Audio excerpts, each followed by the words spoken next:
ایک مرتبہ ایک شخص جو تھا وہ کافی پریشان حال تھا اور اس کو مالی طور پہ کافی آزمائشوں کا سامنا تھا. تو ایک دن وہ طواف کر رہا تھا تو دوران طواف اس کو بڑا خوبصورت موتیوں کا ہار زمین پہ پڑا نظر آیا. اس نے اس کو اٹھا لیا. اب دل میں خیال آیا کہ یار یہ ہار میں رکھ لیتا ہوں، میرے مسئلے حل ہو جائیں گے.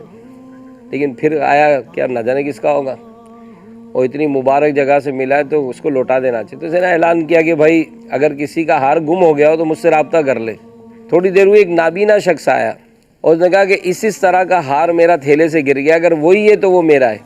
اچھا، اس کو پھر دل میں وسوسے پیدا ہو گیا، یار چلو رکھ لیتے ہیں، تو نابینا ہے یہ کیا ادھر ادھر ڈھونڈے گا کسی کو. لیکن بہرحال اس نے دل بڑا کر کے وہ ہار دے دیا اس کو. اب وہ ہار جب دیا وہ دعائیں دے کر چلا گیا.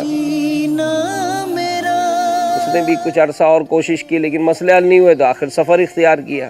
پھر ایک مقام پہ جا کے اس نے سمندر کا سفر اختیار کیا. بہت دور کہیں کشتی کا سفر کر کے یہ جزیرے پر اتر گیا. اب جزیرے پر جب اترا تو وہاں آبادی کی طرف جب روانہ ہوا تو ایک مسجد نظر آئی. اندر داخل ہوا، قرآن کی تلاوت کرنے لگا. تھوڑی دیر بعد جب نماز کا وقت ہوا تو نمازی آ گئے. امام صاحب نہیں تھے تو لوگوں نے اس کو اشارہ کیا کہ بھائی آپ نماز پڑھا دیں. اس نے آگے بڑھ کے نماز پڑھا دی. لوگوں کو اس کی نماز بڑی پسند آئی تو کہنے لگے ہمارے امام صاحب کا انتقال ہو گیا ہے، اگر آپ ہماری امامت کر لیں، یہیں رہ جائیں ہمارے پاس. اب یہ ویسے ضرورت مند تو تھا ہی.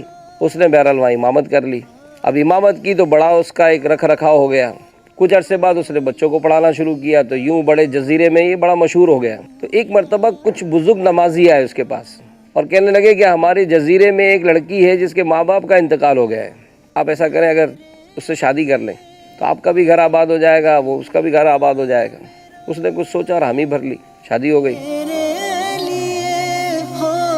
چند ماہ گزرنے کے بعد اس نے اپنی بیوی کے گلے میں وہ ہار دیکھا جو اس نے مکے میں اٹھا کے دیا تھا. ابھی بڑا حیران ہوا. اس نے اپنی بیوی سے پوچھا یہ ہار تمہارے پاس کہاں سے آیا؟ اس نے کہا تو میرے والد صاحب نے میرے لیے بنوایا تھا. کہا اچھا، تمہارے والد صاحب نابینا تھے؟ کہا. تمہارے والد صاحب چند سال پہلے حج پہ گئے تھے؟ کہا.